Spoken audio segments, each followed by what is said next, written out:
Gold trusted gold buyers మీరు తాకట్టు పెట్టిన బంగారాన్ని విడిపించి ఈ రోజు ఉన్న మార్కెట్ ధరకు కొనబడను. నమస్కారం, welcome to I dream health talks with Vijitha కార్యక్రమానికి స్వాగతం. ప్రస్తుతం మనతో పాటు ఉన్నారు general consultant doctor V Aditya Ranganath గారు. ఇప్పుడు వారితో మాట్లాడేద్దాం. నమస్తే అండి. నమస్తే అండి. ఎలా ఉన్నారు? బాగున్నాను మ్యామ్, థ్యాంక్ యూ. అయితే షుగర్ చాలా పెద్ద సమస్యగా మారిపోతుంది. చిన్నపిల్లల నుంచి పెద్దవాళ్ళ వరకు చాలా మందిలో చూస్తున్నాం. ఆహార రీత్యా కొంతమందికి వస్తే, జెనెటిక్స్ పరంగా కొంతమందికి, ఏదేమైతేనేంటి అందరిలో ఈ సమస్య అయితే ఎక్కువగా. ఇంట్లో నలుగురు ఉంటే ఇద్దరికి ఈ సమస్య చూస్తూనే ఉన్నాం. ఒకవేళ షుగర్ని రివర్స్ చేయాలి అంటే గనక అవకాశం ఉందంటారా? ఉంటే గనక ఆ టిప్స్ ఏంటో తెలియజేయండి. సో ఇప్పుడు డయాబెటీస్ వచ్చింది, లేకపోతే బీపీ వచ్చింది, థైరాయిడ్ వచ్చింది, లేకపోతే వాట్ ఎవర్, ఇదివరకు మనం విన్నది ఏంటి అని అంటే ఒక్కసారి వస్తే లైఫ్ లాంగ్ అది తగ్గడానికి ఆస్కారం లేదు. సో మనం ఏం చేయొచ్చు, కంట్రోల్లో పెట్టుకోవాలి. సో డ్రగ్స్, అదే మన మెడిసిన్ తీసుకుంటాము రెగ్యులర్గా, ఆపకుండా తీసుకుంటే కంట్రోల్లో ఉంటుంది కాబట్టి భయపడాల్సిన అవసరం లేదని చెప్తారు. అయిపోయింది, అది అక్కడతో అయిపోయింది. బట్ ఇప్పుడు రీసెంట్ అంటే చాలా ఇయర్స్ నుంచి మనకి తెలిసిందే ఏంటి అని అంటే వీటన్నిటిని కూడా మనం రివర్స్ బ్యాక్ చేసుకోవచ్చు. కాకపోతే ఆ పద్ధతి తెలియక, చాలా మంది అవేర్నెస్ లేక ఇంకా అదే భయంతో ఇప్పటికీ ఉన్నారు. అంటే ఒక్కసారి వస్తే తగ్గదు, మనం ఖచ్చితంగా టాబ్లెట్స్ మీద బ్రతకాలి లైఫ్ లాంగ్. సగం ఆ థాటే ఇంకా అనారోగ్యం తీసుకొస్తుంది అనమాట. సో అసలైన నిజం ఏంటి అని అంటే డయాబెటీస్ని కూడా మనం రివర్స్ చేసుకోవచ్చు ఖచ్చితంగా. అంటే నేను చెప్తుంది రివర్స్ అంటే పూర్తిగా డయాబెటీస్ అసలు లేకుండానే మనం ఫర్దర్గా మనం జీవించవచ్చు, మన లైఫ్ లీడ్ చేయొచ్చు. అవకాశం ఖచ్చితంగా ఉంది. అంటే ఆరోగ్య సూత్రాలు పాటించడం వల్ల ఏంటండి మరి అవి? సో మెయిన్గా ఇప్పుడు డయాబెటీస్ రావడానికి కారణం ఒకటి insulin resistance.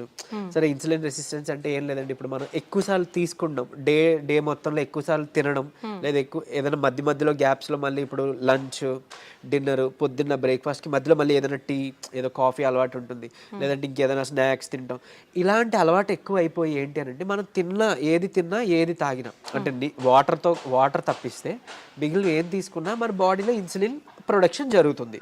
So type 2 diabetes అంటాం ఏంటి, ఇన్సులిన్ ప్రొడక్షన్ ఉంటుంది మన బాడీలో, జనరేట్ అవుతుంది, కానీ ఆ కణాలు సరిగ్గా ఇన్సులిన్ని యూజ్ చేసుకోలేకపోతున్నాయి. దాన్ని టైప్ 2 డయాబెటీస్ కింద పరిగణిస్తున్నారు. ఒకవేళ ఇన్సులిన్ ప్రొడక్షనే లేదు బాడీలో, మన ప్యాంక్రియాస్ సరిగ్గా పనిచేయట్లేదు, అందులో ఐలెట్స్ ఆఫ్ లాంగర్హాన్స్ అని ఒక కణాలు ఉంటాయి, దాని నుంచే మనకి ఇన్సులిన్ వస్తుంది. సో ఇన్సులిన్ సరిగ్గా ప్రొడక్షన్ లేదు అని అంటే అది టైప్ 1 కింద మనం పరిగణిస్తున్నాం. చిన్నపిల్లల్లో కూడా టైప్ 1 అది చూడొచ్చు. సో ఇప్పుడు ఇన్సులిన్ ప్రొడక్షన్ జరిగి మనం తిన్న ప్రతిసారి మన గ్లూకోజ్ లెవెల్స్ ఏదైతే ఉందో అది మేనేజ్ చేయడానికి ఇన్సులిన్ ప్రొడక్షన్ జరిగి, అంటే స్పైక్ అయ్యి అది కంట్రోల్ తీసుకొచ్చి మళ్ళీ అది ఇన్సులిన్ తగ్గి, ఆ స్పైక్ తగ్గి మళ్ళీ మనం తింటున్నాం, మళ్ళీ పెరుగుతుంది కదా. ఇలా అస్తమానం పెరిగి తగ్గడం వల్ల మన బాడీ అలవాటు పడిపోతుంది ఆ ఇన్సులిన్, సెట్ అయిన ఇన్సులిన్ లెవెల్కి. సో ఇన్సులిన్ రెసిస్టెన్స్ వచ్చేస్తే ఏమవుద్ది, ఇదే గ్లూకోజ్ని, అంటే రోజువారీ తినే సేమ్ అదే మోతాదు ఒక గ్లూకోజ్ని మనకి ఇప్పుడు మెటబలైజ్ చేయాలి అని అంటే ఇన్సులిన్ ఈ మోతాదుకి మించి ఇంకా ఎక్స్ట్రా ప్రొడక్షన్ జరగాల్సి వస్తుంటుంది అనమాట. అంటే ఈ లెవెల్కి అది కంట్రోల్కి రావట్లేదు, దాన్నే ఇన్సులిన్ రెసిస్టెన్స్ అంటున్నాం. సో మనం చేయాల్సిన పని ఏంటి అంటే ఇన్సులిన్ రెసిస్టెంట్ తగ్గించి ఇన్సులిన్ సెన్సిటివిటీ మనం పెంచుకోవాలి ఒకటి. తర్వాత ఆహారంలో చిన్న మార్పులే, అంటే ఇప్పుడు డయాబెటీస్ మనం ఇది చేయాలి అని అంటే సరే ఏముంది రైస్ మానేయండి అని చెప్తారు, అంతే కదా, మాకు చాలా ఇబ్బంది, మేము చేయలేము అని అంటారు. అలా ఏం కాదు, కొన్ని పద్ధతులు ఉన్నాయి, నేను చెప్తాను ఇప్పుడు ఖచ్చితంగా. అది పాటిస్తే ఏకంగా డయాబెటీస్ చక్కగా కంట్రోలే కాకుండా రాబోయే రోజులు, అంటే మీకు ఫస్ట్ 3 months 4 months కంట్రోల్ తెచ్చుకుంటారు. ఆ పైనుంచి మనకి టార్గెట్ ఏంటి అని అంటే మనం వాడుతున్న మెడిసిన్ నెమ్మదిగా డోస్ తగ్గించుకోగలగాలి. అంటే తగ్గించగలగాలంటే ఆటోమేటిక్గా మనకి లెవెల్స్ తగ్గితే యాజ్ ఏ మీ డాక్టర్ కానీ మేము కానీ తగ్గించగలుగుతాం కదా. తగ్గించిన తర్వాత దీన్ని పూర్తిగా రివర్స్ బ్యాక్ చేసుకొని నార్మల్ లైఫ్, అంటే ఆ ఫుడ్ని తీసుకుంటూ చక్కగా మనం ఎలాంటి ట్రీట్మెంట్, అంటే ఈ డ్రగ్స్ తీసుకోకుండా ఉండడం. మళ్ళీ అది తగ్గిపోయిన తర్వాత మళ్ళీ పంచదార తినేస్తాం, మైదా పిండి తినేస్తాం, గోధుమ పిండి తినేస్తాం, లేకపోతే ప్రాసెస్డ్ ఫుడ్ తినేస్తాం. అంటే అసలు అదే మెయిన్ ప్రాబ్లం. అంటే high saturated fats, high carbohydrates ఉండడం వల్లనే మనకు వస్తుంది. ఇది వరకు వాళ్ళకి, అంటే మన పెద్దలకి అప్పట్లో ఎందుకు రాలేదంటే వాళ్ళు ఇవేం తీసుకోలేదు కాబట్టి వాళ్ళకి రాలేదు.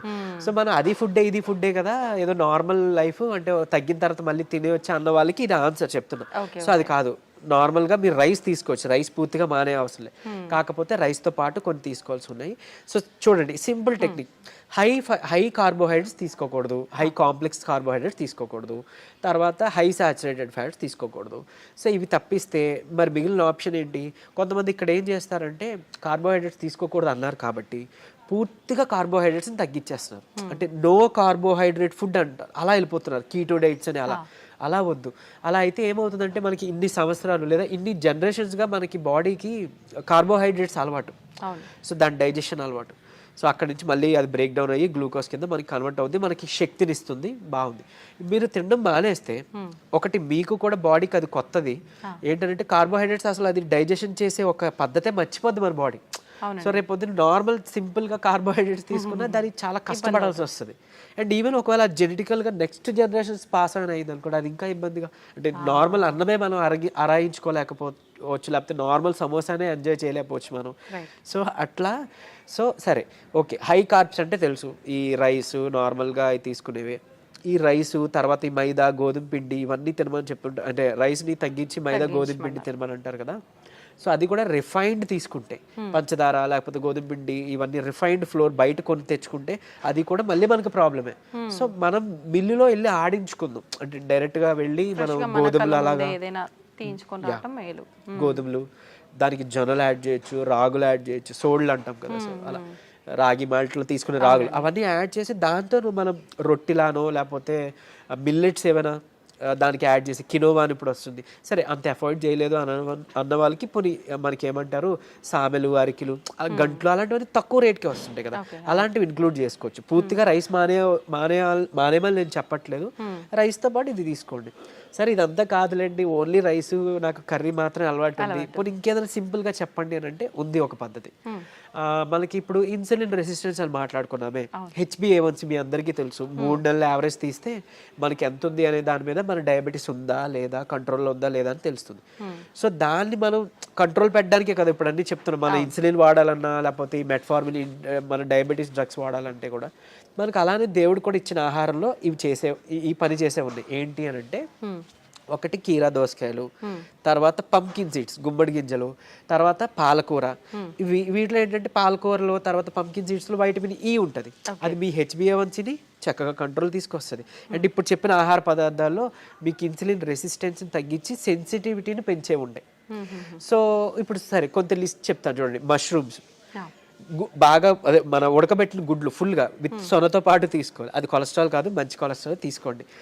సో తర్వాత నెయ్యి, తర్వాత మన కీరా దోసకాయలు, తర్వాత ఓట్స్, గ్రీన్ పీస్ అదే మన పచ్చి బఠానీలు, తర్వాత రాజ్మా, కిడ్నీ బీన్స్ అంటాం రాజ్మా, అలానే మిగిలిన బీన్స్ కూడా చక్కగా మిగిలిన రకాల బీన్స్, చిక్కుళ్ళు బీన్స్ ఇట్లాంటివన్నీ తీసుకుంటే కనుక ఇవన్నీ కూడా మీ ఇన్సులిన్ రెసిస్టెన్స్ని తగ్గించినవే. సో మీ ఇష్టం, గుడ్లు ఇప్పుడు ఆమ్లెట్ రూపంలో తీసుకోండి, నిద్రకి పనికి వస్తుంది ఆమ్లెట్, ప్లస్ దీనికి కూడా హెల్ప్ అవుతుంది. సో ఈ ఫుడ్ని మీరు కంపల్సరీగా క్యాబేజీ, కాలీఫ్లవరు, సో బ్రాకోలీ కానీ ఇలాంటి ఇవన్నీ కూడా మీ ఫుడ్ డైలీ ఫుడ్లో ఏదో ఒక రూపంలో ఇంక్లూడ్ చేసుకోండి. ఏదో ఒక్క పదార్థమైనా అట్లీస్ట్ కర్రీ, మనం అది వదిలేసి మిగిలినవేవో తీసుకున్నామంటే మళ్ళీ కంట్రోల్కి రాదు, మీ అందరికీ తెలిసిందే. చాలామంది ఎక్కువ పాలకూర కూడా తినరు, సో అట్లా. లేదంటే మునగాకు ఉంది, సో మునగాకును కూడా మీరు పౌడర్ రూపంలో చేసుకోవచ్చు, ఎండబెట్టేసి చక్కగా పౌడర్ చేసుకొని ఒక చెంచా యాడ్ చేసుకోండి ఒక ముద్దకి, అన్నంతో పాటు రైస్తో తీసుకోవచ్చు, హాట్ వాటర్లో కూడా తీసుకోవచ్చు, మజ్జిగలో కలిపి తీసుకోవచ్చు. ఇది ఒక మనిషికి డైలీ లిమిట్ ఒక చెంచా. సో అట్లా అని ఇప్పుడు ఏం చేస్తారంటే కొంతమంది ఏదైనా రసం, చారు దాంట్లో కలిపేస్తారు, బట్ అది కలిపేస్తే అంటే ఇంట్లో 3 members 4 members ఉంటే అందులో ఎవరికి ఎంత వేయలేదు తెలియదు కదా.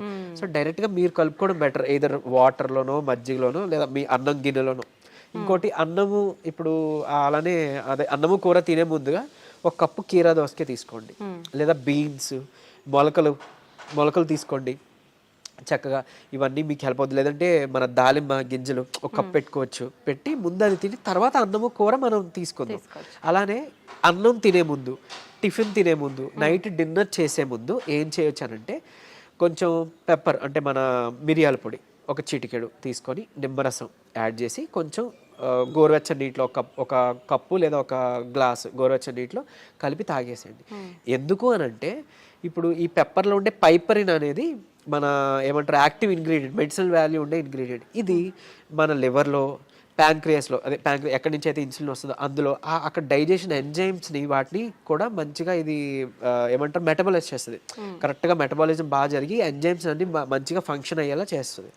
సో తర్వాత ఇంకొకటి మోర్ ఓవర్ ఈ ఏవైతే కాంప్లెక్స్ కార్బోహైడ్రేట్స్ మన హై కార్బ్స్ అన్నాం కదా దాన్ని బాగా కరెక్ట్గా డైజెషన్ జరిగేలాగా మెటబాలైజ్ అయ్యేలాగా ఇది హెల్ప్ చేస్తుంది.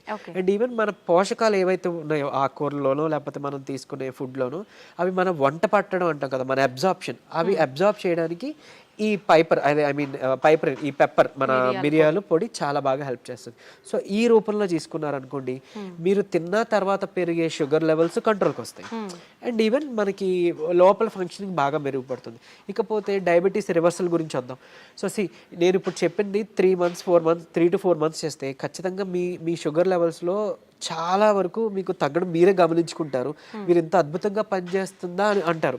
ఎందుకనంటే చాలా మందికి ఒకటి ఉండిపోయింది సైకలాజికల్గా అంటే drugs like what ever medicine మాత్రమే మెడిసిన్, ఫుడ్ అంటే జస్ట్ ఆహారం మాత్రమే. అసలు కాదు. మీకు గుర్తుండుంటే ఎప్పుడైనా మీ నాన్నమ్మలు అమ్మమ్మలు మీకు ఎప్పుడైనా పొట్టనొప్పి వచ్చింది అని అంటే ఏదైనా వాము కొంచెం సాల్ట్ కలిపిస్తే వెంటనే తగ్గడం మనం గమనించి ఉంటాం. లేదంటే మెంతులు మింగేసి తాగేయండి వాటర్ అంటాం. అవన్నీ ఎందుకు పనిచేస్తున్నాయి? ఇప్పుడు యాంటాసిడ్స్ ఏవో వెళ్ళి పరగడుపుల మాత్రలు మనం పైకి వెళ్ళి తెచ్చుకొని వేసుకుంటున్నాం. అవేం అవసరం లేకుండా వాళ్ళు బతికారు కదా. ఎలా బతికారు? ఇలానే ఇవన్నీ ఫుడ్డే మెడిసిన్. ఎగ్జాక్ట్లీ మనకి ఏదైనా అనారోగ్యం వస్తుంటే మెడికల్ షాప్ కి మనం బయటకు వెళ్ళొద్దు, మన కిచెన్ లోకి వెళ్ళాలన్నమాట. యాక్చువల్గా పోపుల డబ్బాలే మనకి డ్రగ్ ఇది అన్నట్లు స్టోర్ అన్నట్టు. సో ఖచ్చితంగా ఇది వర్క్ అవుతుంది. అండ్ మోర్ ఓవర్ అంటే ఇప్పుడు మన బెర్రీస్ నుంచి ప్లాంట్స్ నుంచి ఎక్స్ట్రాక్ట్ చేసిన బెర్బరిన్ అనేది ఒక సప్లిమెంట్ ఉంటుంది ఆబ్వియస్లీ. సరే అది అందరూ వాడాల్సిన అవసరం లేదు కానీ ఒక బూస్టప్ కింద పనికి వస్తుంది. అంటే ఎలా అయితే మనకి డయాబెటీస్ని మనకి తగ్గించడానికి మెట్ఫార్మిన్ అనే ఒక మెడిసిన్ తీసుకుంటున్నామో సేమ్ ఇది కూడా అదే పని చేస్తుంది. కానీ బట్ మెట్ఫార్మిన్తో వచ్చే వైటమిన్ B12 డెఫిషియన్సీ ఇందులో లేదు, ఈ బెర్బరిన్లో లేదు. సరే ఓకే అవైలబుల్ ఉన్న వాళ్ళు వాడుకుంటారు, అందరూ ఇది వాడాలని రూల్ లేదు. కానీ బట్ ఈ సింపుల్ టిప్స్ పాటించండి. ఇది ఒకటి. తర్వాత ఖచ్చితంగా ఒక 5 minutes వాకింగ్ ఉంటే చాలు. 5 minutes వాకింగ్ అంటే తిన్న తర్వాత ఒక 10 నిమిషాలు అలా 5 minutes వాకింగ్ చేస్తే చాలు. మీ ఆఫీస్ ఏరియా, మీ బెడ్రూమ్, మీ హాల్ ఎక్కడైనా ఆయాసం రావాలి, చెమటలు పట్టాలి, ఇట్లానే వాకింగ్ చేస్తేనే మనకి వర్కౌట్ అయినట్టు అని అస్సలు కాదు. బాడీ మూమెంట్ ఉండాలి. సో అది చేసుకుంటే చాలు డయాబెటీస్ మనకి తగ్గుతుంది. రివర్స్కి చెప్పుకున్న ఇందాక ఇంగ్రీడియంట్స్ ఉన్నాయి కదా, పంకిన్ సీడ్స్ అవ్వచ్చు, మన HbA1c కంట్రోల్ చేసే ఇన్సులిన్ సెన్సిటివిటీ పెంచేవి, ఇవి మీరు చేసుకుంటే 3 to 4 months ఖచ్చితంగా రివర్స్ అయిపోతుంది. ఇప్పుడు చాలా మంది మనం చూస్తూ ఉంటామండి, జామకాయ ఆకులు, లేత చిగుర్లు అని చెప్పి, లేదు అంటే తిప్పతీగ అని చెప్పి, ఇలాంటి కొన్ని ఆకులతో వేణిల్లో వేసి మరిగించిన వాటర్ తాగుతుంటారు షుగర్ ఉన్న వాళ్ళు. ఇది వర్క్ అవుతుంది అంటారా? యాక్చువల్గా ఇప్పుడు జామాకులు ఉన్నాయి కదా, లేత తీసుకొని ఒక 4 ఆకులు మనం వేడి నీటిలో వేసి మరిగించి కషాయంలా తీసుకొని ఉదయం సాయంత్రం లేదా ఒక పూట అట్లీస్ట్ పరగడుపునైనా కానీ తాగితే కనుక అమోఘంగా ఆ రోజే పెరిగిన షుగర్ లెవెల్స్ తగ్గిపోయాయి. సో నేను ప్రీవియస్ వీడియోలో జామాకులు కషాయం గురించి చెప్పినప్పుడు చాలా మంది ఫోన్ చేసి అంటే ట్రై చేసి చక్కగా ఫస్ట్ నమ్మారు, ట్రై చేశారు. చేసి ఒక 2 daysలో వాళ్ళు ఫోన్ చేసి సార్ అంటే మాకు 1 day 2 dayలోనే ఇంత బాగా పనిచేస్తుంది, కంటిన్యూ చేయొచ్చు అంటారా, ఎక్కువ కాలం అన్నారు. బేసిక్గా చేయొచ్చండి, చేసుకోండి అని చెప్పారు. సో ఈవెన్ అది వాళ్ళకి ఏంటంటే డయాబెటీస్ ఎక్కువ, షుగర్ లెవెల్స్ ఎక్కువ ఉండడం వల్ల కొంతమందికి నిస్సత్వ నీరసంగా ఉంటుంది కదా, దాన్ని కూడా ఇది మనకి జామాకులు బాగా హెల్ప్ అవుతుంది. జామకాయ తినొచ్చు, బొప్పాయి తినొచ్చు, అట్లనే జామాకులు కషాయం బాగా హెల్ప్ అవుతుంది, తీసుకోవచ్చు. తిప్పతీగ కూడా తీసుకోవచ్చు. బట్ తిప్పతీగ చాలా మంది తెలియక కోవిడ్ టైంలో అంటే ఇప్పుడు వైరస్ నుంచి బయటపడాలని తెలియక చాలా మంది ఓవర్ డోసెస్లో తీసుకుని వితిన్ 15 daysలో వాళ్ళ లివర్ మొత్తం డ్యామేజ్ అయ్యి ఎమర్జెన్సీ వార్డులో అడ్మిట్ అవ్వడం, చనిపోవడం జరిగింది. కానీ నేను ఇక్కడ చెప్పే ఒక ముక్క, తిప్పతీగ ప్రాబ్లం కాదు, ఓవర్ డోస్ ప్రాబ్లం. కాబట్టి తిప్పతీగని మనం ఇప్పుడు ఒకవేళ ఒక లైక్ 1 inch తీసుకున్నాం అనుకోండి, ఆ రూట్ ఏదైతే ఉందో దాన్ని బాగా బాయిల్ చేసి మనం దాన్ని తాగొచ్చు. దాంట్లో కొంచెం ఉసిరి పొడి యాడ్ చేయొచ్చు, లేదంటే మునగాకు యాడ్ చేసుకోవచ్చు 1/2 spoon అట్లా. ఇలాగా మనం తీసుకున్నాం అనుకోండి మనకి మంచిగా బెనిఫిటే. ఇప్పుడు అలాగని ఏంటి ఫ్లాక్ సీడ్స్ ఉన్నాయి, అవిసె గింజలు ఉన్నాయి. అవిసె గింజలు మనకి కొలెస్ట్రాల్ తగ్గిస్తుంటుంది, డయాబెటీస్ని రివర్స్ చేస్తుంది బాగా. అంటే ఒక 2 చెంచాలు మనం పౌడర్ లాగా తయారు చేసుకొని మనం ఫ్లాక్ సీడ్స్ తీసుకుంటే, ఇదే ఫ్లాక్ సీడ్స్ గురించి ఒక పేపర్లో ఒక ఆర్టికల్ వచ్చింది. ఏంటి ఫ్లాక్ సీడ్స్ తీసుకోకూడదు, లివర్కి మంచిది కాదు, లేకపోతే ఇంకోటి ఏదో అని. కరెక్టే, ఏదైనా అతిగా తీసుకుంటే మనకి ఫుడ్ అయినా ఆబ్వియస్లీ కదా. సో అంతే, అది పట్టుకొని ఉండొద్దు. అరే ఇప్పుడు తిప్పతీగ ఏదో ప్రాబ్లం, సరే తిప్పతీగ పక్కన పెడితే అట్లీస్ట్ ఫ్లాక్ సీడ్స్, ఉసిరికాయ ఫ్లాక్ సీడ్స్, లేకపోతే మన ఏమన్నాం మన పెప్పర్, సో ఇట్లాంటివి ఉన్నాయి కదా, వీటి వల్ల ఏం చేయటం జరగదు. డ్యామ్ షూర్ మంచిదే. సో లిమిట్లో తీసుకోండి. ఇంకోటి ఫ్లాక్ సీడ్స్ గురించి ఇప్పుడు మాట్లాడుకున్నాం కాబట్టి చాలా మంది తెలియక దాన్ని పౌడర్ చేసి స్టోర్ చేసుకుంటున్నారు. వద్దు, అది ఏంటి అని అంటే ఆక్సిజన్ కి సెన్సిటివ్ అనమాట, ఎయిర్ సెన్సిటివ్ యాక్చువల్గా. దీన్ని మనం ఎంత ఎయిర్ టైట్ దీంట్లో స్టోర్ చేసుకున్నా, ఎంత అమోఘంగా పనిచేస్తుందో ఇది అంత చేడ్ చేస్తుంది స్టోర్ చేస్తే. ఆక్సిడైజ్డ్ అయిపోతే మనం ఎంత ఇది చేసినా అది అయిపోతుంది. సో ఫ్రెష్గా తయారు చేసుకోండి. ఒక 2 చెంచాలు చిన్న మిక్సీ గిన్నెలో మాత్రం అవుతుంది, పెద్ద మిక్సీ గిన్నెలో అవ్వదు. సో చేసుకొని మీరు బటర్ మిల్క్లో మిక్స్ చేసుకోవచ్చు. కొలెస్ట్రాల్ తగ్గుతుంది, డయాబెటీస్ రివర్సల్కి హెల్ప్ అవుతుంది. అండ్ ఈవెన్ మనకి బయట బనానా ఫ్లోర్ అని దొరుకుతుంది, అరటి దీని నుంచి తీసిన పిండి. సో అది ఆన్లైన్లో వాటిలో అవైలబుల్, దాన్ని తెచ్చుకోండి. ఒక చెంచా చక్కగా బటర్ మిల్క్ దీంట్లో మిక్స్ చేసుకోండి. ఈ ఫ్లాక్ సీడ్స్ని మిక్సీలో పౌడర్ చేసుకోండి, పరగడుపునే తాగండి. మీకు డయాబెటీస్ని కంట్రోల్ రివర్స్ చేయడానికి హెల్ప్ అవుతుంది. ఎందుకు అని అంటే రెసిస్టెన్స్ స్టార్చ్ అదన్నీ ఉంటేనే మనకి యూజువలీ చాలా ఇదనమాట. సో డయాబెటీస్ రివర్స్ చేయడంలో ఈ అరటి ఫ్లోర్ ఏదైతే ఉందో అమోఘంగా పనిచేస్తుంది. ఒక్క చెంచా చాలు, మీరు తినే దాంట్లో ఎందులో కలుపుకోవచ్చు. ఈవెన్ ఏమంటారు, మీరు తినే ఏదైనా అట్టు రొట్టెలో వేసుకోండి, లేదంటే ఇలా బటర్ మిల్క్లో మిక్స్ చేసుకోండి. ఇది ఖచ్చితంగా మీ డయాబెటీస్ రివర్సల్కి హెల్ప్ అవుతుంది. సో ఎందుకు, ఇన్సులిన్ రెసిస్టెన్స్ మనకి మెయిన్గా రివర్స్ అవుతుంది కదా, అంతే. ఇదే సీక్రెట్ ఫార్ములా, ఇది నమ్మి చేయండి. నిజంగా చెప్తున్నా, మీరు ఇయర్స్ డ్రగ్స్ అది వాడాల్సిన అవసరం లేదు. అండ్ ప్రీవియస్గా ఒక వీడియోలో నేను చెప్పాను, లైక్ పరగడుపున ఒక చెంచా కలబంద గుజ్జు తీసుకోండి అని. అది నేను ఎక్కడో మెడికల్ క్యాంప్కి వెళ్ళినప్పుడు ఒక ఆవిడ నా వీడియో చూసారంట, ఆవిడ కంట్రోల్ అయింది. సో మీరు ఇదివరకు వాడేవారు కదండి ట్యాబ్లెట్, ఈ నెల చాలా వరకు తగ్గింది. ఏం చేశారంటే, మీ వీడియో చూసాను సార్, యాక్చువల్గా కలబంద గుజ్జు చెప్పారు, పరగడుపును తీసుకోవడం మొదలు పెట్టాను, నాకు ట్యాబ్లెట్ తగ్గిపోయింది, సగానికి సగం డోస్ తగ్గిపోయింది. And with in next 2nd or 3rd monthలో ఆవిడకి పూర్తిగా నేను ఆపేశాను, ట్యాబ్లెట్ తీసుకోవాల్సిన అవసరం లేదు, ఆవిడకి డౌన్ అయిపోతుంది. సో అంత బాగా పనిచేస్తాయి మనకి దేవుడు ఇచ్చిన ఇవన్నీ మెడిసిన్సే. సో ఇందులో చెప్పింది ఏదైనా వాడుకోండి. మీకు ఏం పని చేసిందో కమెంట్లో చెప్పండి. సో మిగిలిన వాళ్ళకి ఇన్స్పైరింగ్గా ఉంటుంది. అండ్ ఏది పని చేయలేదో లైక్ నాకు తెలిసినప్పుడు నేను సజెస్ట్ చేయగలుగుతాను మీకు ఆల్టర్నేట్గా. ఓకే, థ్యాంక్ యూ అండి. నిజంగా చాలా యూస్ఫుల్ టిప్స్ అనేది తెలియజేయడం జరిగింది. నమస్తే.